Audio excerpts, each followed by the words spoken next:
the Branches HB Kids live stream. We are so happy that you're watching this video right now. Whether it's Sunday morning or during any other day during the week, we believe that learning about God's love for us is something we can hear about all the time. Our desire as Branches HB Kids Ministry is to continue to have a resource for you and your family to have an opportunity to hear stories and truth from the Bible and sing along to some songs that praise God. We are now hosting in-person services, so we would love to invite you to join us on Sunday mornings. For service times and locations, please have your parents visit our website or follow us on Instagram. We may be here on YouTube, but believe it or not, we are real people and we're available to be seen and talked to. So we want to hear from you if you have questions, concerns, or if you need prayer. Just please reach out to us by clicking on the links in the description of this video. So now let's dive into this week's video. We love you! 10, 9, 8, 7, 6, 5, 4, 3. Thank you.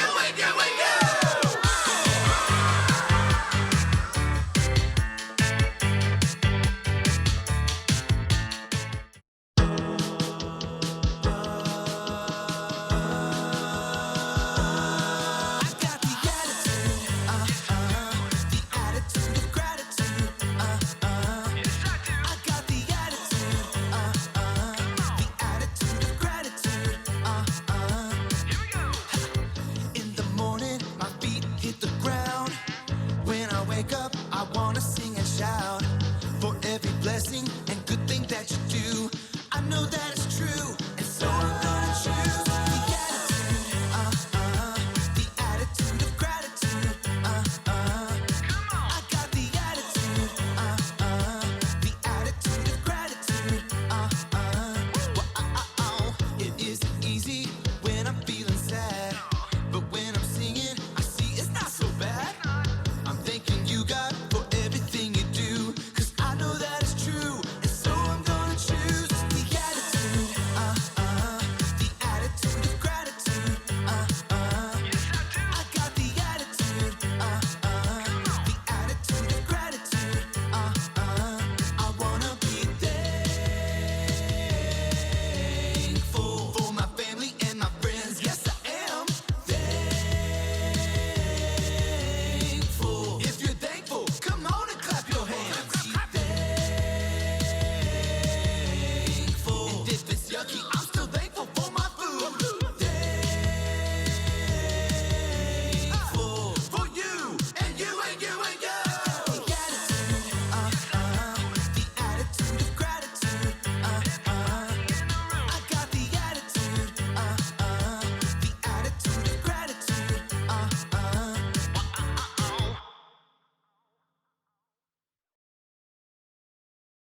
Who? You know what time it is? Time to hear a story full of wonder. There's so much fun we'll have learning together. So let's go down to the clubhouse with Ollie and his friends. Let's go down to the clubhouse where wonder never ends at the Wonder Clubhouse. Me and you at the Wonder Clubhouse. Me and you. Hi friends, I'm Zoe, and I just came back from this super fun party.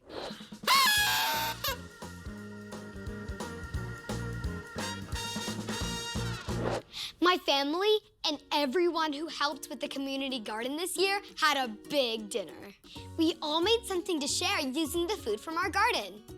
And while we ate, we talked about how thankful we are for everyone who helped. Like my neighbor, who made all the lists to help us know what to plant. Like my neighbor, Mr. Mark. He had all kinds of gardening tools, and he even helped us learn how to use some.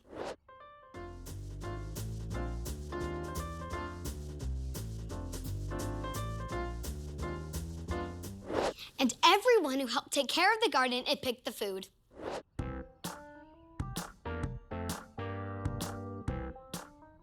Wow, so many people helped with the community garden. Ho, ho. It's Ollie! Hello, Zoe. Ho, ho. Thinking of those who helped, are you? Oh, hi, Ollie. I was just thinking about how many people helped with the garden. Getting help is wonderful. It's true. I know someone who helped too. Listen to this story. Just follow me through. Ho, ho. Follow me through, follow me through. Ollie's got a Bible story for me and you.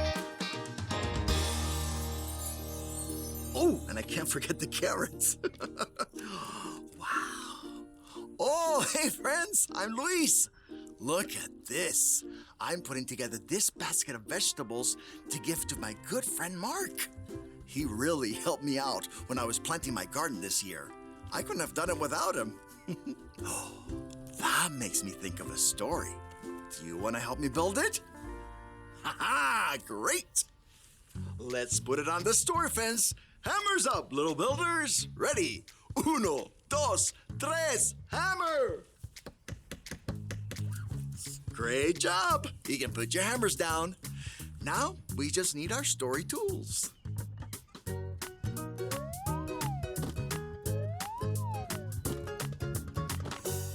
There we go. Today's true story begins in this town. And this is Elisha. Elisha was God's friend and traveled to this town to do God's work. One day, he met a woman who wanted to help him. She thought he might be hungry, so she invited him to dinner with her and her husband. Elisha was thankful for the help, and he ate dinner with them. Then, whenever Elisha was in town, he ate dinner at their house. Oop, here he comes. Time to eat. There he goes. Oh, time to eat again. And he's off. Thank you. One day, they had an idea of how they could help Elisha even more. The woman and her husband decided to build a room on the roof of their house for Elisha.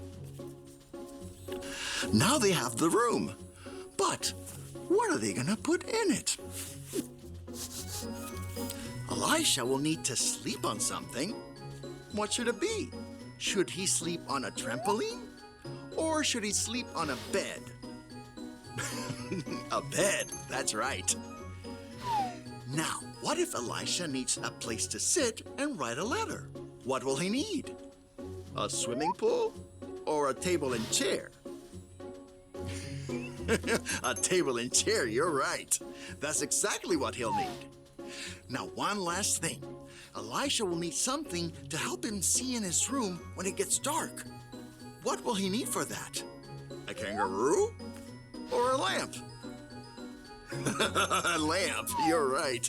That's exactly what he'll need. The woman made sure Elisha's room was all ready for him. There was a bed so he could sleep, there was a table and chair so he could write, and there was a lamp to help him see in the dark. When Elisha saw the room, he was so happy and thankful. The woman and her husband were such great helpers. Elisha was very thankful that God had given him people to help him. Hey there, Ollie. Tell me, who can you thank for everything? I can thank God for everything. Yes, it's true. Now let's hear it from you. Tell me, who can you thank for everything? I can thank God for everything. That's the truth, friends. You better believe it. Adios. So there's your story, and it's all true. The woman helped Elisha, and we have people who help us too. Thanks, Ollie. Goodbye to you. Hoo, hoo. Wow, Elisha was so thankful that God gave him people to help him. I can thank God for the people that helped me. I think I got the story. Did you get it? If you did, say got it. Get it? Got it! Good. Wow, I'm so thankful for everyone who helped with the garden. I'm gonna go sit and thank God for them right now. See you next time.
I wanna follow where you are leading. Ooh, I don't wanna miss out on the good side now. Ooh, and everything I see, you're good, so good to me. I have decided I will depend on you no matter what. That's what I choose. I have decided I will depend on you no matter what. That's what I choose. That's what I choose. I am content in you.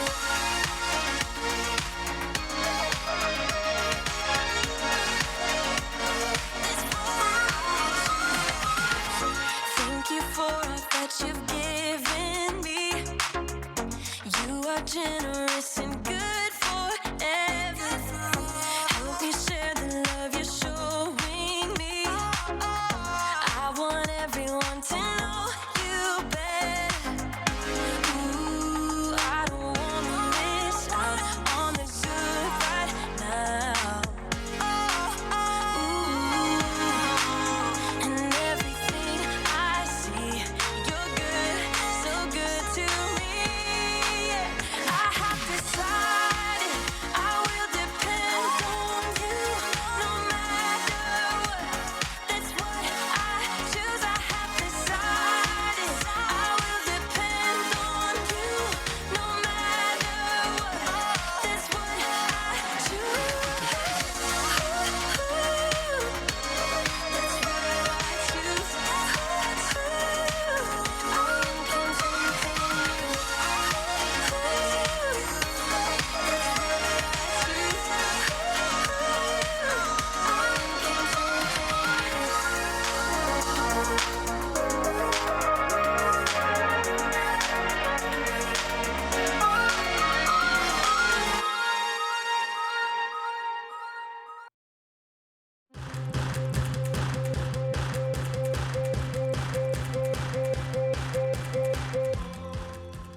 Hey everybody!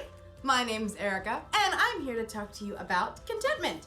Contentment is learning to be okay with what you have. And I mean, whatever you have. Let's take bicycles, for instance. You can be content if you have the best bicycle in the world. Like this one.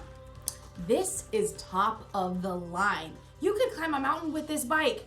And if you get tired of pedaling, it's got a motor that kicks in that helps you keep moving. Or maybe you have a bike like this. You can be content with an old used bike that's been around the block a few times. It may not shine like a brand new bike, but it gets the job done. But here's something that will really surprise you.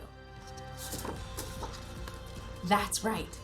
You can be content with having no bike at all. It's true! Not everyone in the world has a bike, and lots of those people are quite content without one. In fact, you can be content even if all you have is a box of bike parts. I mean, there's so many uses for a box of bike parts, right? I'm big and you're small. Hey, big guy, are you gearing up for a fight?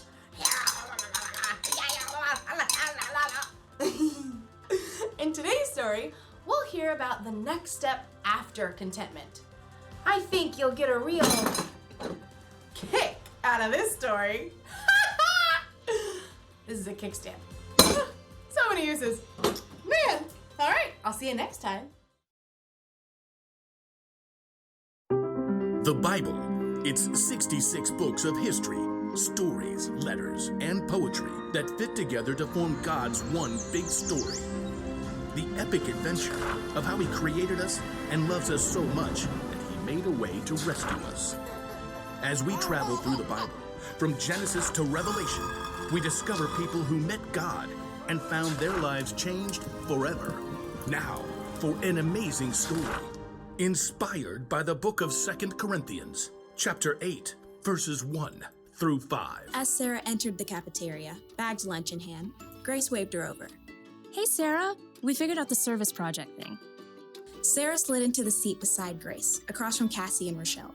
All three of them sported expensive salon haircuts and manicures. Sarah tried to smooth down her own frizzy hair. She was glad that St. Joseph's School requires uniforms, because at least her clothes looked like what everyone else was wearing. Oh, right. The project for social studies? Miss Moss had required that individual groups find a service project to do during the holiday season. I looked through Miss Moss's list.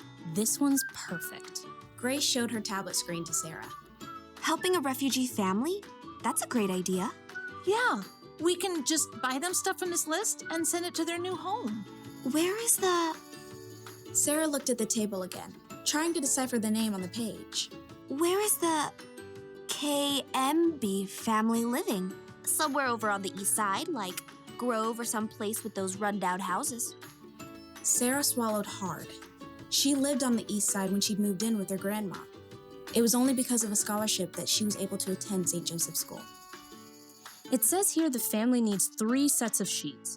Oh, I know. You've seen those ads for tufted owl sheets? They're supposed to be the best. Sarah's eyes widened. Aren't those sheets like $200? That's cool. My dad will give me the money. They need dishes. I'll order a full set from Macy's. My mom has a platinum card there. I'll get them a TV. Perfect way to learn English, right?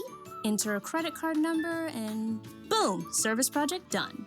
The girls turned to Sarah, who avoided their eyes by staring at the list of needs on the tablet. Hey, Sarah, what are you gonna send? They need winter coats. I saw these awesome tailored down jackets on sale for like $125. I don't know. I'll text you all later. That evening at dinner, Sarah barely touched her spaghetti. Grandma peered across the table, her eyes bright under her wiry white hair. Now, what's wrong, Sarah? Oh, it's this service project I have to do for school. We're supposed to help this refugee family that's moving into a house over on the Grove. The Kayembes. That sounds like a lovely idea. Yeah, but everyone else is ordering stuff for them. Expensive sheets and TVs and things. The only money I have right now is for bus fare. What am I gonna give? You don't have to have a lot to give a lot. You didn't answer my question. Grandma smiled and reached for the worn Bible that always sat on the kitchen table. No, but St. Paul will. Sarah knew that once Grandma got a scripture passage stuck in her mind, there was no stopping her from reading it. Okay, fine. I'm listening. Let's see. It's right here in 2 Corinthians. Paul was writing to a group of churches. We want you to know about the grace that God has given to the churches in Macedonia. They have suffered a great deal, but in their suffering, their joy was more than full. Even though they were very poor, they gave very freely. In fact, they gave even more than they could. Completely on their own, they begged us for the chance to share in serving the Lord's people in that way. But that's still talking about money. The churches gave money. Listen with your heart. They gave from what they had, and they did it with joy. Well, what I have is not money. But you've got other things. Okay. I'm good at baking. I know how to use the bus and get around. I have time, I guess. Grandma beamed and her face crinkled. All good things. Reluctantly, Sarah smiled back. Okay, I'll make a list. Next morning, Sarah's friends crowded around her locker. Hey, have you decided what you're gonna buy? Well, I thought maybe the Kayembe family needs more than just stuff. Like how? Maybe they need help. You know, like finding the library, figuring out the bus system. Yeah, I don't know anything about that. But I do. And I Googled and found a number for their caseworker. And she said we could help the Kayembes decorate their new home for Christmas. Oh, that's a really cool idea. I found this awesome video that shows how to make Christmas ornaments from salt dough that you shape and bake and paint. You all could come to my place and help. Sure, that'd be great. I mean, it's a tiny apartment kitchen and all. You tell us what to do, we'll do it. Sarah breathed a sigh of relief. Maybe she couldn't send $200 sheets, but she could use her time and creativity, and even her grandma's tiny kitchen, to help welcome a new family to her neighborhood.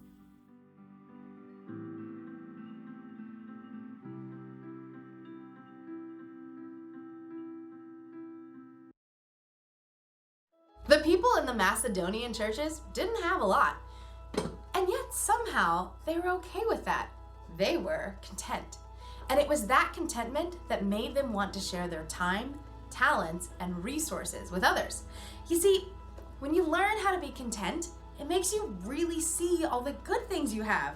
You learn to be thankful for what you've been given, and the more thankful you are, the more likely you'll want to share what you have with someone else. Like, maybe I could share these bicycle parts. You know, I'll bet there's a bike somewhere that's falling over somewhere because they need a kickstand. I could give this to that bike. Or someone might need, to replace their chain because theirs is old and rusted or broken. Let's see. These might even help someone hold onto their handlebars a little bit tighter. I could give all these parts away and help a lot of people. You know, we all have something we can give. Maybe you don't have a lot, but you've got something. You may have money or stuff, or you may have strength to help your family around the house with chores. You may have talent to make people happy, or you can have time to spend with people who don't want to be alone. Honestly, you'll truly start to see what you have to give when you learn how to be content. The Apostle Paul wrote that he learned to be content through the power of Christ, who gave him strength. When you put your trust in Jesus, he can give you that strength too. The one thing to remember today is this: you can always use what you have to help someone else.